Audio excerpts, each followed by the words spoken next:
kupindirwa ndokurohwa zvakaipisisa zvekutyorwa maoko maviri kwakutsemurwa gumbo kwakutsemurwa bendekete rese. Saka tatiri kudare asi Mwari vanotibatsiravo. Ameni. Yes. Haleluya. Amen. Mwari vanotiitira zvakanaka. Amen. Nekuti zvakaitika kwavari vari about 4. Yes. Vamwe vakanobatwawo kwavo yakaingowo kumba vakarohwa zvakaipisisa, asi tinotenda Mwari kuti iye tasiya apuwa bhero. Vamwe ava hamene kuti tichasara zvobudirira here, vazonzi itariswe naTuu nyaya yavo, asi iye tasiya vakunobhadhara bhero. Saka Mwari vanogona kutibatsirawo, asi tongonyengetera kuti nevamwe vakakuvadzwa ivavo Mwari ngavaitirewo zvakanaka, kunyanya kuti vapuwe bhero. Vakomana vakakuvara varapwe zviite zvakanaka, vakakuvara. Saka advice yandokupai varume makanditeerera, Yes. panguva ine yatikurarama ineyi munyika muno matigere muno, Yeah. usaite chinhu chinozopedzisira wapinda mumaoko emapurisa. Yeah. Vanhu vaya havana kumira zvakanaka. Kare taisevaziva seshield yedu Yes. yokuti kana zvatiipira taona zvaipa taitizira kwavari, Yes. but ezvinezvi takutoda another shield Yes. inoti shield against vanhu vaya. Yes. Saka usaite chinhu chinoita kuti uzopedzisira wapinda mumaoko evanhu vaya. Yeah. Don't do that.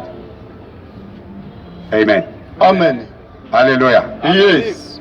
It's better to face a hungry lion Yes.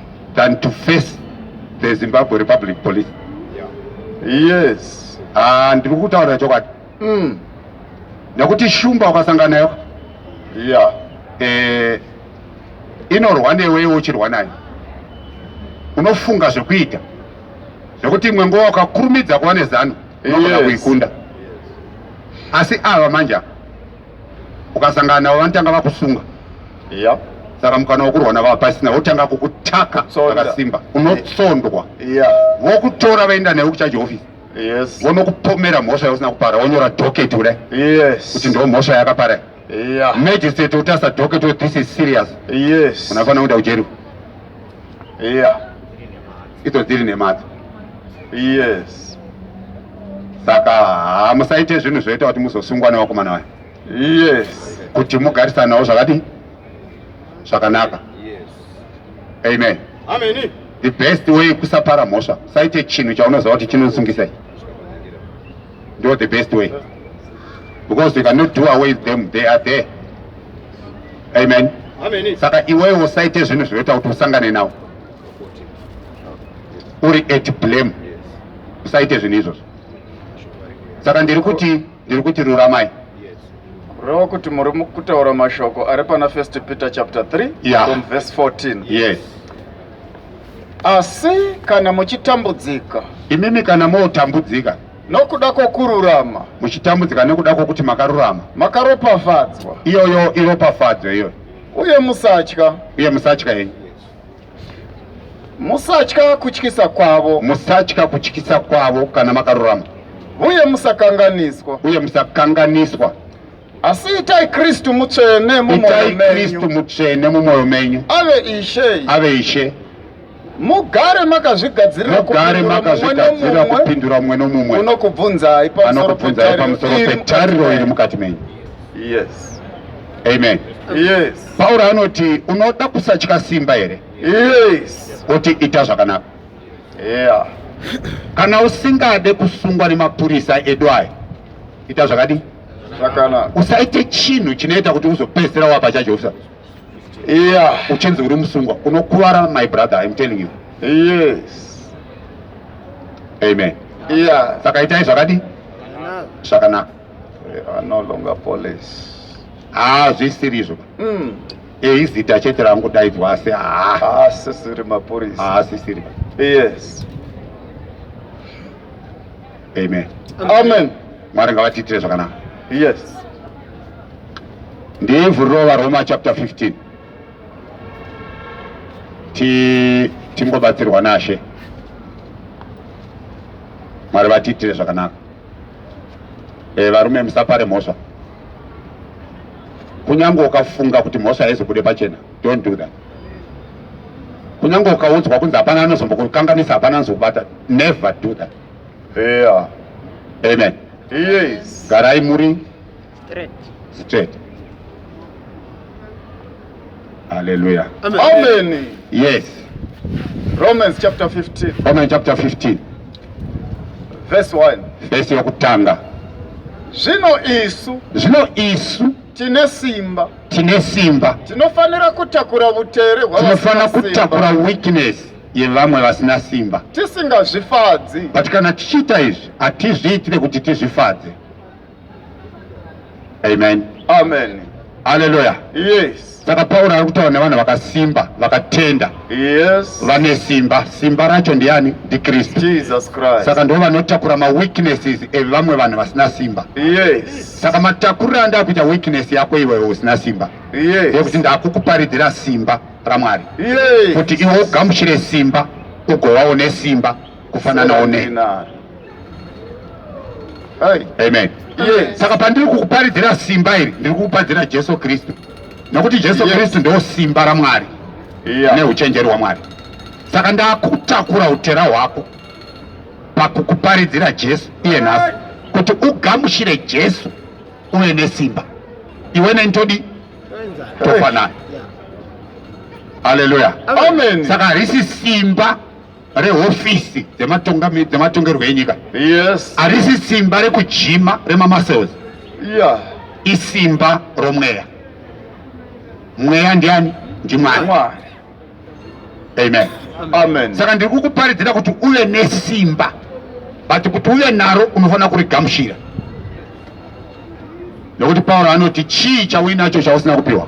Yes. Kuna kuti hakuna munhu anogona kuva nechinhu kana asina kuchipiwa. Amen. Saka simba raMwari unofanirwa kuva naro, but unotopiwawo Yes. nemumwe anaro.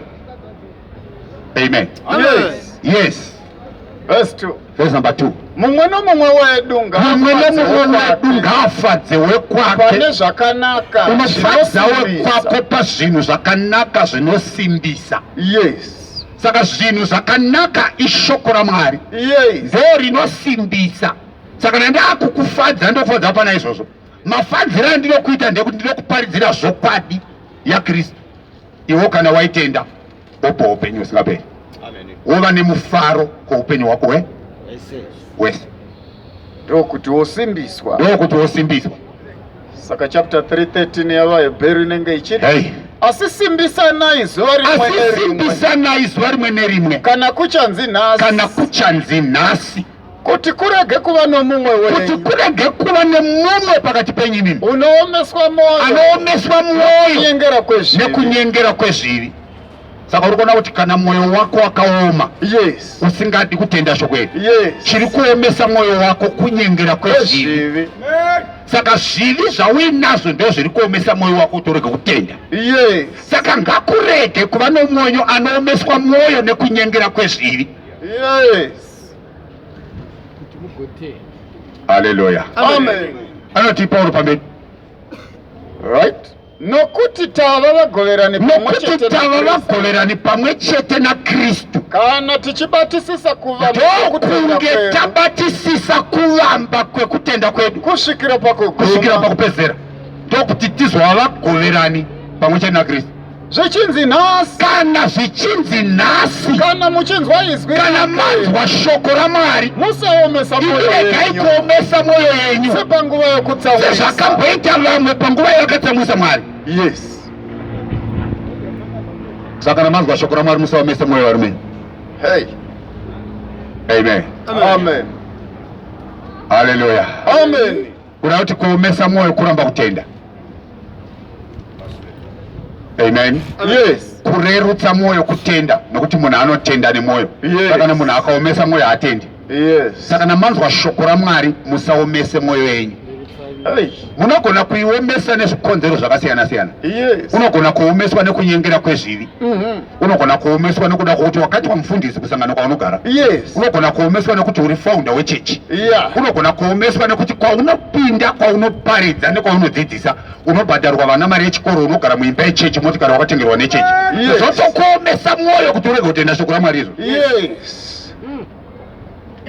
Hey. Hallelujah. Amen. Amen. Yes. Saka Mwari ngatibatsire. Yes. Romans. Verse 3. Shoko raMwari rakanaka. Yes. Unonzwa Ishe Jesu achimbotaura, mumwe murume achinyora, anoti vazhinji vose vaitenda kuna Jesu. Yes. Amen. Amen. Yeah. Vatenda kuna Jesu vakanga vasingabude pachena kuti saurume takazonzwa zvokwadi tikaitenda. Yes.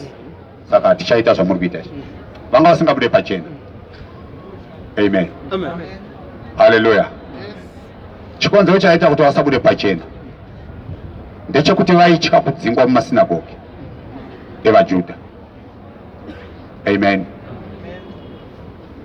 Vaitsvaka kukudzwa nevanhu kupfuura kukudzwa naMwari. Izvozvi kumwe kusatenda kwauinako iwe hama, inyaya yekuti unotya kudzingwa kuchechi kwauri. Why uchitya kudzingwa? Wakaitwa mufundisi, saka unorespektwa nevanhu, saka uda kupfuurira mberi uchikudzwa nevanhu uri mufundisi kusangana kwauri, asi uchiziva kuti zvatinoita handizvo ichi chokwadi. Amen. Yes. Watadza kutenda vhangeri nokuti uri youth leader, unozikanwa muchechi. Yes. Pese panoitwa zvinhu hapana paunosiyiwa. Yeah. Asi shoko wakanzwa kuti ndiro chokwadi. Yes. Zvatiri kuita handizvo. Yes. Saka waomeswa mwoyo nekuda kwokukudzwa kwaunoitwa nevanhu Yes. kusangano kwaunopinda. Vanhu vanozoti chii? Ndikatendeuka vanhu vanozoti Hey. amen. Yes. Vanhu vese vandakaparidzira for all these years ava ndiri mufundisi wavo, ndikanzi ndatendeuka nhasi vanoti chii? Ndozvekuti hasa kutendeuka. Yeah. Ndiri muvhangeri kuchechi, Hey. ndiri munyori, ndindobhabhatidza vanhu, ndikazotendeuka vanhu vanoti chii? Hallelujah. Yes. Saka mushe ndingouya panapa ndichinzwa hangu shoko iri every day, ndinopfuurira mberi ndiri mubhabhatidzi. Tsvaka kukudzwa navanhu. Kutsvaka kukudzwa nevanhu kupfuura kukudzwa naMwari. Yes. Amen. Amen. Yes. Verse 3. Verse number 3. Nokuti Kristuwo Nokuti Kristu haana kuzvifadza, haana kuzvifadza, asi sezvakanyorwa zvichinzi, asi sezvazvakanyorwa zvichinzi, kuzvidza kwavakakuzvidza kuzvidza nako kwavakakuzvidza nako kwakawira pamusoro pavo. kwakawira pamusoro pangu. Kristu haana kuzvifadza. Yes. Nokuti zvakanga zvakaprofitwa. Kana munhu azvidzwa haasisina ukuru, Yes. haana chokuzvifadza nacho, haachakudzwa nevanhu. Ndo zvakaita Kristu. Amen. Amen. Hallelujah. Yes. Yes. Nokuti zvose zvakanyorwa Nokuti kare zvose zvakanyorwa kare zvakanyorwa kuti zvakanyorwa kuti isu tidzidze. kuti tive netariro Kana tadzidza tova netariro, inobva pakutsungirira tariro inobva pakunge isu tatsungirira muna Kristu napakunyaradza kwamagwaro. napakunyaradza kwemagwaro. Nokuti magwaro aya mweya, saka mweya ndiye anonyaradza, Iye ndiye mweya munyaradzi. ndiye mweya munyaradza. Yes. Hallelujah. Amen. Amen. Yes. Yes. Mwari ngavatibatsire. Yeah. Zvino Mwari Zvino Mwari, wokutsungirira. alright, zvanzi tive netariro inobva pakutsungirira, Yeah. kuda kuti inobva pana Mwari, Yes. nokuti Mwari ndiye wekutsungirira. Nokunyaradza. Hanzi hey. Amen. Yes. Tive netariro inobva pakutsungirira napakunyaradza kwemagwaro. Saka magwaro ndiwo anonyaradza. Yes. Anonyaradza ndiani? Ndimwari. Mwari. Comfort of the scripture, and that scripture is God himself. Yes. Amen. Amen. Saka kunyaradzwa kwedu kunobva kuna Mwari. Yes. Tariro yedu ndi Mwari. Haleluya. Amen. Kutsungirira kwedu kunobva kuna Mwari. Saka tinofana kutsungirira kusvikira pakudi? Pakuguma. Yes. No kunyaradza. Mwari wokutsungirira no kunyaradza. Ngakupei moyo mumwe. Ngakupei moyo mumwe pakati pe mashoko iwaya. Kristo Jesu. Mashoko iwaya utaona poa. Yes. Ndo mashoko akangataurwa naShe Jesu. Amen. Amen. Achiti handinyengetereri avabedzi. Yes, John 17. Asi ndonyengeterera nevose vachatenda kwandiri neshoko richabadzwa nevava. Yes. Kuti vose vave vamwe. Chinhu chimwe. Semi Baba muri mandiri. Yes. Neni mamuri. Kuti naivo vave matiri. Yes. Mukaitende kuti makandituma. Yeah. Vanenge vane moyo mumwe. Vanenge vaine moyo. Mumwe. Ukaenda pana Mabasa chapter 4 by verse 32. Verse 32. Verse 32. Zvino vazhinji Vazhinji vose vavaitenda kuna Jesu Kristu vaiva nemoyo mumwe nomweya mumwe nemweya mumwe. Hey. Amen. Yes. Saka ukanzwa pataurwa mashoko aya Yes. ekuti vaiva nemwoyo mumwe nemweya mumwe, panoda kutodudzirwa kuti zvinorevei. Zvikanzi vanhu vane mwoyo mumwe uye vane mweya mumwe, zvinoreva kuti kudii? Zvinoreva kuti vanhu ava muviri mumwe, i one body, nokuti one body ndio ine one heart ne one spirit. Yes. Saka mashoko anoreva kuti vanhu vaitenda vanga vari one body. Hey. Saka one body is one church. Saka vazhinji vose vaitenda vanga vari chechi imwe chete. Ndo zvazvakazviri kare. Sezvinoda Kristu. Sezvinoda Kristu. Kureva kuti Kristu anoda kuti vanhu vose vanotenda vave one church, vogamuchira one Holy Spirit, vogamuchira one faith, Yes. vogamuchira one baptism. Amen. Yes. Haleluya. Yes. Saka vanhu vakava machechi akasiyana siyana Yes. havasi kuita kuda kwaMwari. Ndo zvakanga ataura pana vaKorinde chapter 1 verse 10. Hey, Zvino ndinokumbira zvikuru kwamuri. ndinokumbira zvikuru kwamuri hama dzangu. Apa ari kutaura kukereke. Ari kutaura kuchechi kune vanotenda. Nezita raShe wedu. Ndinokumbira nezita raShe wedu Jesu Kristu kuti imi mose kuti mutaure imi chinhu mose chimwe. vanotenda mutaure chinhu chimwe, Kuti pakati penyu kuti kurege pakati kuva pevanotenda nekupesana. parege kuva nekupesana. Amen. Divisions. Church haifaniri kuva nemadivision. Yes.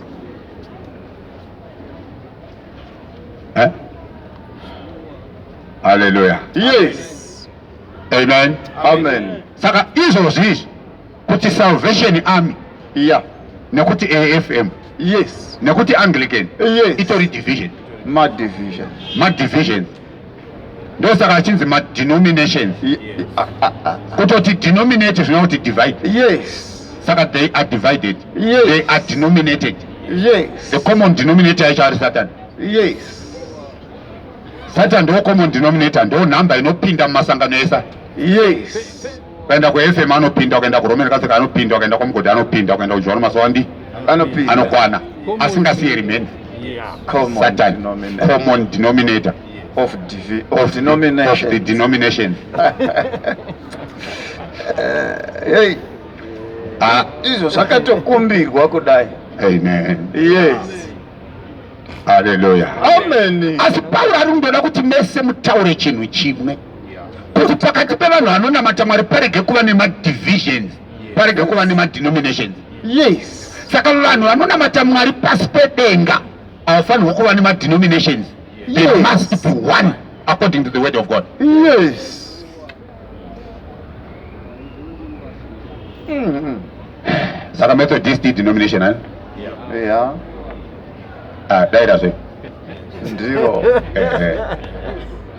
Saka uri mudenomination, Hey. uri mudivision, Chokwadi ndochizi. kureva kuti uri maSatan, but chokwadi uri chidavo.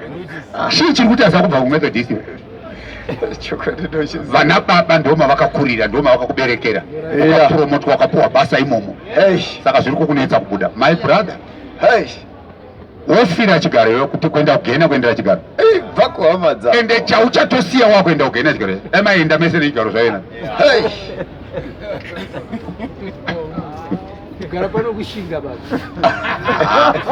kugara pa kutoshinga. Ndiani ari kushingisa ule? Kushinga chega. Haleluya. Amen. Murume andutaura uyu murume mukuru kumethodist. Yes. Anouya pana pa every day. Haashaiki. But zvarema kuti atende shoko. Amen. Amen. Saka dzimwe nguva tinotoita inonzi direct confrontation. Yes. Nekuti shoko rinoti tiponesai vamwe muchiita vekubvuta Mumoto. Saka kubvuta hakuna order. Kuzuzurudza munhu achisuka musana bhati achibva moto. Amen. Haleluya. Yes. Atendeuka murume. Nguva ichiripo kudai. Yeah. Toda kuti mutaure chinhu chimwe. Yes. Dzoka kuna vaRoma. Evo pakanzi ndoda kuti mutaure chinhu chimwe apo dzoka kuna vaRoma. Right. Zvakataurwa naPauro kuvaKorinde ndo zvakataura kuvaRoma. 15 iwe. Yes. Right. Verse 6. Verse 6. Kuti mukudze Mwari Baba washe wedu Jesu Kristu nomoyo mumwe nemoyo mumwe inzwa uye nomuromo mumwe. ya ndoda kuti mese mutaure chinhu chimwe. Kuti kana vanhu vachitaura chinhu chimwe vanonga ine muromo mumwe. Saka vanhu vese vanotenda pasi pezuva vanofanira kuva ne1 mouth. Yes. I1 body. Saka 1 body ine muromo mumwe chete. Yes. Saka na muromo mumwe chete wakutaura utaure zvinopesana. Yes. Hey. Nekuti I1. Come on. Haleluya. Yes. Saka Pauro akaudza chechi varume zvinofanira kuitwa. Vanhu zvavakuita wezvi ndivo vari kudaro. Mwari haana kuudza vanhu izvo. Yes. Chechi yese kubva kumabhazuva kusvika kumadokero maodzanyemba kuenda kuchamhembe inofanira kutaura one thing. Inofanira kuva nemuromo mumwe chete. Iyo iri one kudai. Chaita kuti chechi dziite miromo yakawanda ndechekuti machechi achawanda. Saka dzine mavoices akasiyana siyana. Yes. Dzinoparidza mavhangeri akasiyana siyana. Dzine kutenda kwakasiyana siyana. Dzine dzidziso dzakasiyana siyana. Nokuti idzo dzakadiwa dzakasiyana siyana. But is that according to God? No. Never. Never. Amen. Yes. Yes. Verse 7. Verse number 7. Saka Gamuchiranai Kristu sezvaakati gamuchira. imarume inga ndiri kukuti uyawani. Yes. Ndiri kutaita shoko raMwari kunditogamuchirawo sezvandakagamuchirwa naKristu. Yes. Iwe kana ndakugamuchira sezvandakagamuchirwa ini. Yes. Iwe wogamuchirawo uyo. Uyo wogamuchirawo uyo. Hey. Amen. Yes. Saka unoziva here kuti pane mumwe munhu ari designed naMwari kuti aponeswe nemashoko auchataura iwe. Yes. Ariko. Yeah. But iwe hausi kutenda mashoko acho. Saka wakazvivharira iwe uyo wakavharira uyo. Iyewe ane waakanzi achataura naye kuti aponeswe futi. Wakavharira vanhu vangani vanoenda. Iwe ugere pana. Akomana. Vanhu vangani wakavharira mukova wokupinda. Hey. Saka Jesu akati vanoziva kuti havachapindi saka vakuvharira vamwe kuti vari kupinda. Asi unoziva kuti havachapindi. Hazvina kumira musha. Unoziva kuti havachapindi. Saka wakuti kana ndatadza kupinda vavese vangu varekedzewo. Chifanane tiende ugena. Mweya iwewe mweya waniwe.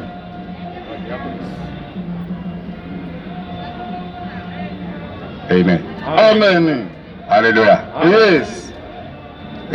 Unozviziva here kuti pawakatotenda kudai pane mumwe munhu akatonzwirwa ngoni kudarika iwe akaitirwa kuti iwe utende. Yes. Unotaura naye. Yes. Maybe paushamwari kana paukama humba kwenyu. Yes. Otoponeswa re. Ndosaka iwe wakatenda. Iye ndiye akanzwirwa ngoni iwe kwatenda achakunzwa iwe. Saka haisi kuti kana wangotenda oisa muhomwe. Unofanana nemurume uyo akasiya apuwa dhina rinobva acherera pasi. Amen. Yes. Hallelujah. Saka kana upuwa dhina roenda kuna investor roberekawo mamwe mairi kana matatu. Hallelujah. Amen. Saka shoko rawakatenda idhinari roda kutobereka. Saka ukanorufushira pasi uchiita kana muridzi waro andozomupa. Uchashotorwa iro. Usara usina. Yes. Ende kana wasara usina kutenda ugenda. Amen. Amen. Yes. Nokuti ndinoti. Kristu wakaitwa mushumiri wokudzingiswa. Kristo akaitwa mushumiri wekudzingiswa. Kuratidza zvokwadi yaMwari. Kuratidza zvokwadi yaMwari. Ko Jesu akatodzingiswa on the 8th day. Yes. Panyama pachijuda. Aizviitirei kuti aratidze zvokwadi yaMwari. Kuti asimbise zvakapikirwa kuti asimbise zvakanga zvakapromiswa Abrahama naIsaac naJacob. Ndo madzibaba. Ndo madzibaba. Kwete masango. Aiwa, madzibaba masango asi. Hey. Amen. Oh. Hallelujah. Yes. Madzibaba masango. Asi vanonzi madzibaba mashoko romwari. Yes. Amen. Yes. Yes. Uye kuti vahedheni vakudze Mwari. Uye kuti vahedheni Kristu akatodzingiswa. Right. Kuitira kuti vahedheni yes vakudze Mwari nokuda kwengoni dzake. Nekuda kwengoni dzake. Saka vahedheni vanofanirwa kuzodzingiswa. Yes. Nekudzingiswa kuri kwaKristu. Yes. Kusingaitwi nemaoko. Yeah. Mwiri wenyama uchibviswa. Aiwa. Amen. Amen. Saka physical circumcision yakaitwa Jesu ndo yakaitwa Abrahama. Yes. Amen. Yeah. Yakanga ichinongedzera yes. kuti kuchazova nespiritual circumcision. Yes. Kuchazosvika kwese nekuvahedheni nekuti physical yanga iri kuvaIsraeri chete. Yeah. Vahedheni vanga vasingadzingiswe. Amen. Yes. But kutodzingiswa kwaIsraeri waiva munongedzo kuti vahedheni vanofanira kuzodiwa. But nekudzingiswa kusiri kwemaoko manje. Yes. Kwespirit.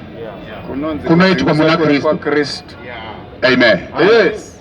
Hallelujah. Yeah. Saka circumcision chaive chiprofita chakatodudzirwa. Saka chereka kuramba muchingodzingiswa nanhasi. Kana makudzingiswa nhasi, dzingiswa ine dudziro. Yeah. Hey.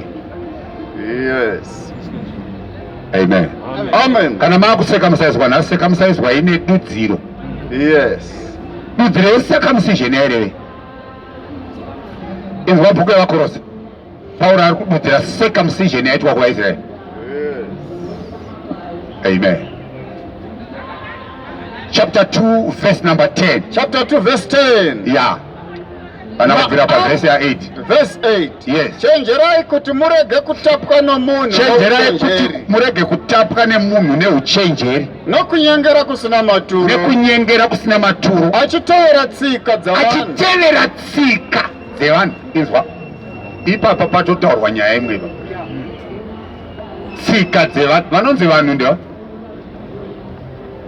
vaJudha. Vanonzi vanhu mubhaibheri vaJudha. Saka muri kunzwa Pauro pana chapter 9 yamabasa ari kunzi ndichakurwira kuvanhu nekuvahedheni vandinokutumira kwavari. Anga atumwa kunani? Akanzi mudziyo wakasanangurwa nekuti aende nezita rangu kuvahedheni nekumadzimambo nekuvana vaIsraeri. VaIsraeri vanonzi vana, vahedheni vanonzi vahedheni, madzimambo anongonzi madzimambo. Yes. Saka vari kunzi vana ndo vanhu. Amen. Vanhu. Hallelujah. Yes. Ndo vainzi hazvina kunaka kutora chingwa chevana uchikandira imbwa. Ari kunzi imbwa mukadzi muKenani. Vari kunzi vana vaIsraeri. Ndo vanhu. Amen. Yes. Yes. Achitevera tsika dzavanhu. Achitevera tsika dzevanhu, tsika dzevaIsraeri. Yes. Dzaiva dzekudi dzekucircumciswa. Yes. Hakurege kuva nemunhu anouya achikunyengerai kuti uyai mudzingiswe. Iye zvinezvi aitevera tsika dzevaJudha. Nezvokuvamba zvenyika. Nezvokuvamba zvenyika. VaGalatia chapter 4 inoti isu tichiri vana takanga takasungwa pasi pezvokuvamba zvenyika. Zvokuvamba zvenyika zvii zvanga zvakasungwa vaIsraeri. Vanga vakasungwa nomurayiro. Yes. Ndo zvokuvamba zvenyika. Saka ari kuteedza zvekuvamba zvenyika. Ngarege kunyengera munhu anotaura izvi. Amen. Yes. Yes. Asingateveri Kristu. Asingateveri Kristu. nokuti kuzara nokuti kuzara kweumwari kunogara muna Kristu pamuviri, kuda kuti the fullness of God abides in Christ in the body. Yes. So what is the body? Is the church. Yes. Saka kugara kwaita Mwari muna Jesu, Jesu paita baba vari mandiri, Okay. chaiva chiprofita chokuti Mwari aizogara mumuviri wake chaiwo, Yes. chechi. Oh, Saka yes. body yaenzi mwanakomana wanga kupfiriwa muviri waMwari chaiwo. Oh, waive mufananidzo. Saka kuzara kwamwari kogara pamuviri. Kunogara maari pamuviri, kuda kuti fullness of God inogara muchechi. Muviri wachona ndiwo wanga adudzira pachapter 124 yavakorosiva. Ari kududzira achiti muviri. ndinofara pakutambudzika Pauro ari kuti ndinofara kana ndichitambudzika nekuda kwenyu. ndichizadzisa panyama yangu. Ndichizadzisa panyama yangu. Zvakasara pamadambudziko Zvakasara pamadambudziko aKristu. nokuda kwomuviri wake. Achitambudzika nokuda kwomuviri wake. Iyo kereke. Iyo chechi. Saka Yes. kuzara kwaMwari kunogara muna Kristu pamuviri. Kuda kuti kunogara muna Kristu muchechi. Amen. Saka Mwari anogara muchechi. Yeah. Nokuti 2 Corinthians chapter 6 verse 17. Yes. Inoti sezvo zvakanyorwa chinzi ndichagara mukati mavo nekufamba mukati mavo. Amen. Ivo vachava vanhu vangu. Yes. Neni ndichava Mwari wavo. Amen. Hallelujah. Yes. Yes. Right? Verse 9. Verse number 9.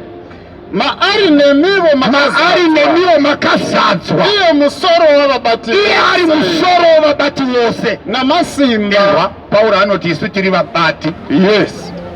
Pamwe chete naMwari. Yes. Saka Kristu ndiye musoro wevabati vose. Kuda kuti musoro wevashumiri vese. Yes. Ndo vabati. Yeah. Yes. Iye wamakadzingiswa avo maari. Kristu ndiye wamakadzingiswa maari. VaIsraeri vaidzingiswa muna Mozisi. Yes. Imi makadzingiswa muna Kristu. Nokudzingiswa. Nekudzingiswa kusingaitwi namavoko. kusiko kuchekwa nemaoko. Muviri wenyama uchibviswa. Chikanga chapamberi chichibviswa.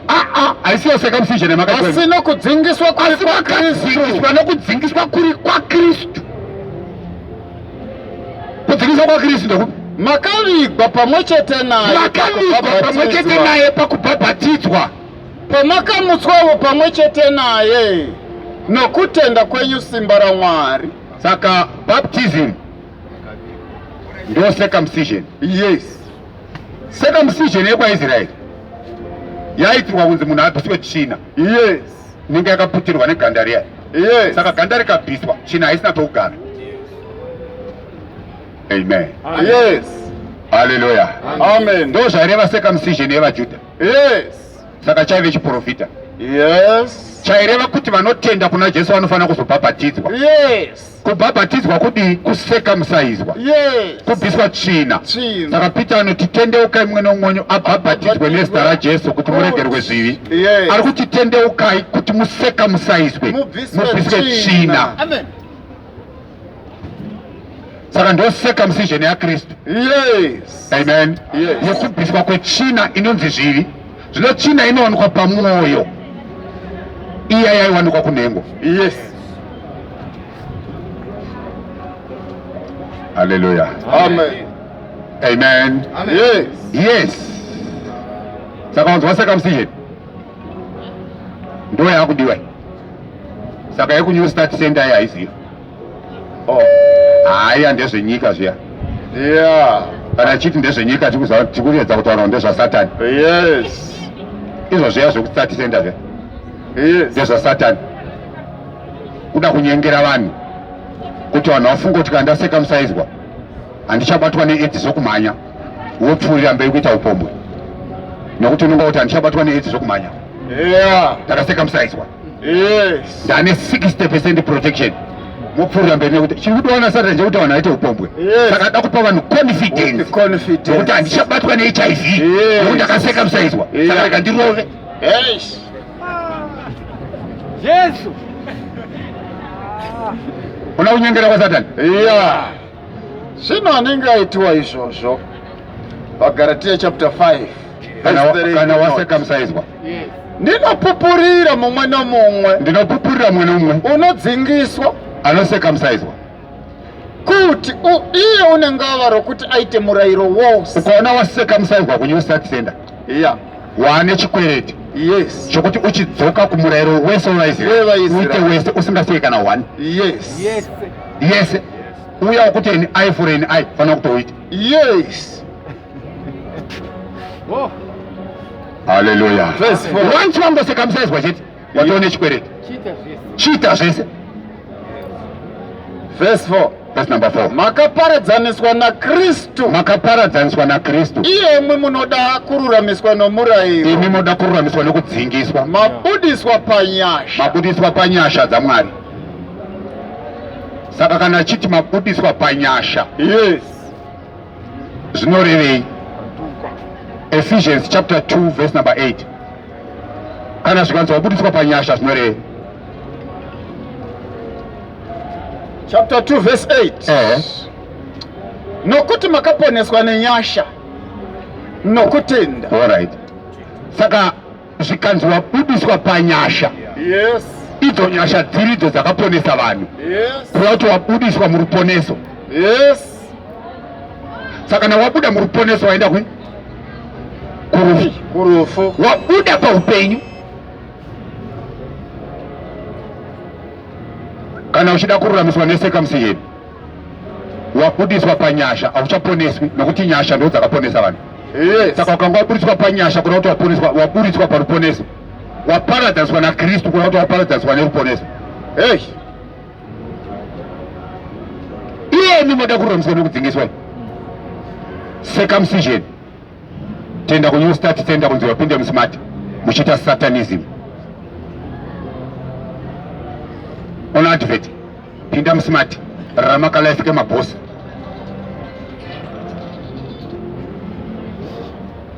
Pauro ari kuti kana makurarama life kemabosi mabudiswa panyasha. Yes. Makaparadzaniswa naKristu. Yes. Iye moda kurarama life kemabosi. Yes. Hallelujah. Amen. Yes. Soka kuna Varoma. Tadzoka kuna Romans. Verse 9. Verse number 9. Uye kuti vaHedheni vakudze Mwari. Zvakaitika kuti vaHedheni vakudze Mwari nekuda kwengoni dzake. Sezvo zvakanyorwa zvichinzi. Nokuti zvakambea zvanyorwa pamusoro pevaHedheni kuvaprofita zvichinzi. Naizvozvo ndichakurumbidzai. Naizvozvo ndichakurumbidzai pakati pevaHedheni. Nokukuimbirai zita renyu. Nokukuimbirai zita renyu. Uyezve unoti. Uyezve anoti. Farai imi vaHedheni. Farai imi vaHedheni. Navanhu vake. Navanhu vake vaIsraeri. Kune vaHedheni koya vanhu vaMwari. Yes. Saka farai imi vaHedheni nevanhu vake. Yes. Amen. Yeah. Hallelujah. Yes. Hey, ndichakuimbirai pakati pevaHedheni. Ingonzwa Hebrews chapter 2. Izvakanyorwa Roma kai? Inzwa Hebrews chapter 2. Ndoda kuti Mwari vatibatsire tive nekunzwisisa kuti mashoko akanyorwa naPaul kuvaGaratia ndo mamwe chete akanyorwa kuvaKorinde. Yes. Ndo mamwe chete akanyorwa kuvaEfeso. Yeah. Haana kumbosiyanisa. Kunyange kune vamwe akaita semashoma asi zvose zvaakataura kuvaRoma ndo zvakataura kuvaKorinde. Yes. VaHebrew chapter 2 verse number 11. Kuna vaRoma ati ndichakuimbirai pakati pevaHedheni. Amen. Yes. Yes. Verse 11. Verse 11. Nokuti uyo unovaita vatsvene. Nokuti uyo unovaita vatsvene. Naivo vanoitwa vatsvene. Naivo vanoitwa vatsvene. Vose vakabva kuna Mwari. Vose vakabva kuna Mwari mumwe chete. Nemhaka iyi. Nemhaka iyoyi. Haane nyadzi kuvaidza hama. Iye Kristu haana nyadzi kuvaidza hama. Zvaanoti. Ndichaparidzira hama dzangu zita renyu. Ndichakuimbirai pakati pekereke. Ndo zvataura kuvaRoma. Yes. Ndo zvataura kuvaHebrew. Ndichaparidzira hama dzangu zita renyu. Hama dzake ndedzipi? Ndedziya dzakaitwa tsvene. Yes. Ndokubva idzo dzaitwawo tsvene. Ndo dzaanoti hama dzangu. Ndo kereke yake. Kureva kuti ndo kereke yake iyoyo. Yes. Saka ndiye anoimba pakati pekereke. Yes. Ndiye anoparidza zita rake pakati pekereke. Amen. Amen. Hallelujah. Yes. Yes. Verse 11. Verse number 11. Uyezve rumbidzai Ishe. Rumbidzai Ishe. Ku Old Testament Old Testament kwainzi rumbidzai Jehovah. Yes. Kuno kwakunzi rumbidzai Ishe. Amen. Yes. Saka ainzirumbidzai Jehovha uko. Kumashure uko. Ndiye akunzirumbidzai Ishe kuno. Yes. Saka uko ainzi Jehovha kuno kwaanonzi Ishe. Ishe. Ishani Jesu Kristu. Jesus Christ. Saka ndiye ainzi Jehovha. Yes. Akurumbidzwa naMwari vairi. Kurumbidzwa one. Amen. Rumbidzai Ishe imi vahedheni mose. Marudzi ose ngamukudze iye Ishe. Amen. Yes. Saka kuna Ishe vangani? Mumwe chete Wacho ndiani? Ndiye Jesu Christ. Kristu. Ndiye ainzi Ishe Jehovha. Amen. Yes. Verse 12. Ndosaka uchiona kuti muNew Testament Yeah. amusina zita rekuti Jehovha. Yes. Aiwa, azvikura kuti Mwari achanamatwa. Kana kuti hakuna matwa kuno kwa mumwe. Yes. Aiwa, ndiye ainzi Jehovha. Ndiye akunzi Jesu Kristu kuno. Oh. Ndosaka uchiona usingaone zita rekuti Jehovha umu muNew Testament hamuna. Asi muri kunamatwa same God. Yes. Akanamatwa muOld Testament. But hachadaidzwa zita rekuti Jehovha. Yes. Amen. Yes. Hallelujah. Mika chapter 4. Unoti Jesu aipenga paakataura mashoko ese Mateo, Mark, Luka naJohn asina kutaura zita rekuti Jehovha. Yes. Achingoti Baba. Omboti Baba wacho vari mandiri. Yeah. Ini ndiri muna Baba. Yes. Pamwe otaona inaona Baba. Saka ari akuedza kuburitsira vanhu kuti Baba vaitaurwa uku ndini. Hallelujah. Amen. Yes. Ndosaka asina kumbotaura zita rekuti Jehovha kana one verse. Ana. Anga asingazive kuti kuna Mwari anzi Jehovha. Hey.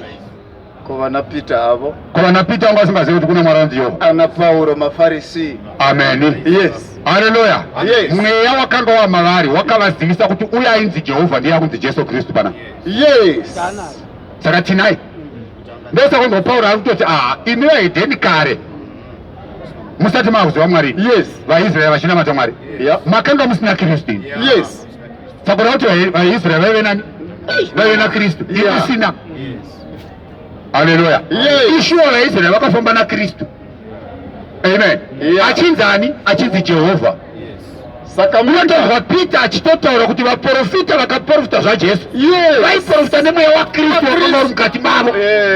Vana Isaya. Yes. Isaya ati mweya waJehovha wanga uri pamusoro pangu. Yes. Ari kuti Jehovha naIsaya ndiani? Kristu. Mweya wa Kristu. Mweya waKristu wanga uri muna Isaya.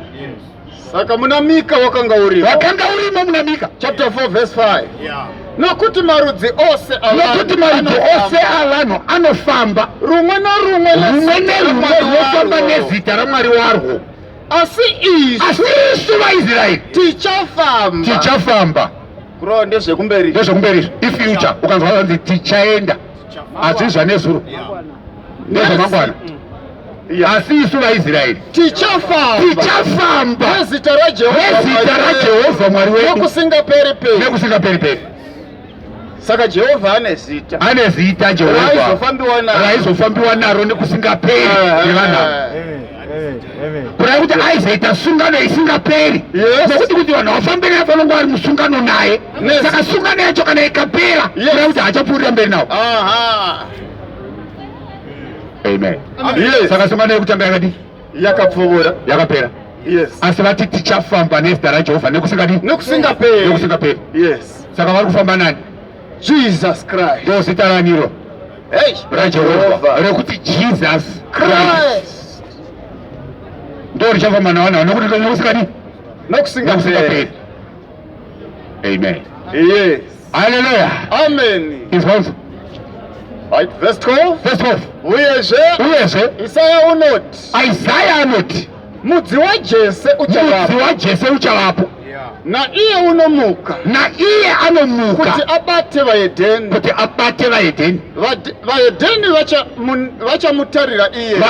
vachamutarira iye mudzi waJese. Amen. Mudzi wani? Jese. Ukira raDhavhidhi. Yes. Hallelujah. Amen. Mudzi waJese ndiani? NdiJesu Kristu. Yes. Ukira raDhavhidhi. Yes. Nokuti aberekwa mimba yani yaDhavhidhi achinzi mwanakomana wani waDhavhidhi. Ndiye mudzi waJese. Yes. Marudzi ose achamutarira vahedheni ose. Yes. Amen. Unonzwa achiti kuda kwaMwari, the will of God. Yes. Ndiko kuti ani nani anotarira mwanakomana womunhu nekutenda kwaari arege kufa. Yes. asave neupenyu husingaperi. Ini ndichamutsa nezva rupezera. Haleluya. Yes. Amen. Amen. Saka kutarira hakusi kudai nemaso. Kutenda. Yes. Mahedheni vachamutarira kuti vachamutenda. Yes. Yes. Verse 13. Ya. Zvino Mwari wetariro Zvino Mwari wetariro ngakuzadzei ngakuzadzei nemufaro wose norugare pakutenda kwenyu. Munofanirwa kuva nemufaro wose nerugare pakutenda kwenyu, mazadzwa nazvo naMwari werugare. Yes. Amen. Yes. Saka Mwari akuponesa vanhu nekutenda. Yes. Uko aizoponesa vanhu nekuchengeta mutemo. But mutemo wakautadza kuuchengeta, ukatadza kuvabatsira. Mwari akati hachirega inzite sungano itsva nevana. Yeah. Gozi yarambai. Amen. Yes. Amene vari kutotera mutemo nhasi kuti vanoponeswa nawe. Ai. Iwo wakatadza kumboponesa. Iwo wakatadza kuponesa vanhu vakaupuwa vaIsraeri. Mwari akatoti vanhu vakaputsa sungano yangu. Saka ndakutozita sungano itsva navo. Yes. Iyi yarambai. Iyo ndo yauri kuti nayo nayo.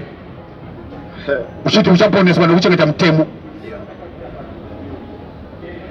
Hamuna kunzwa Peter asimuka pakaitwa narwo uri paJerusarema, akati varume hama, munozviziva kuti Mwari akandisanangura kubva pakutanga kuti vahedheni vanzwe shoko nemuromo wangu vatende. Verse 7 ya Mabasa Apostle chapter 15. Yes. Varume hama, munoziva kuti kubva pamazuva ekare Mwari akandisanangura pakati penyu kuti vahedheni vanzwe shoko reivhangeri nemuromo wangu vatende. Zvino Mwari uzivi wemwoyo akapupurira vahedheni akavapa mweya mutsvene sesu. Amen. Yes. Hallelujah. Yes. Saka it was not a mistake yokuti vhangeri yaMwari yakunze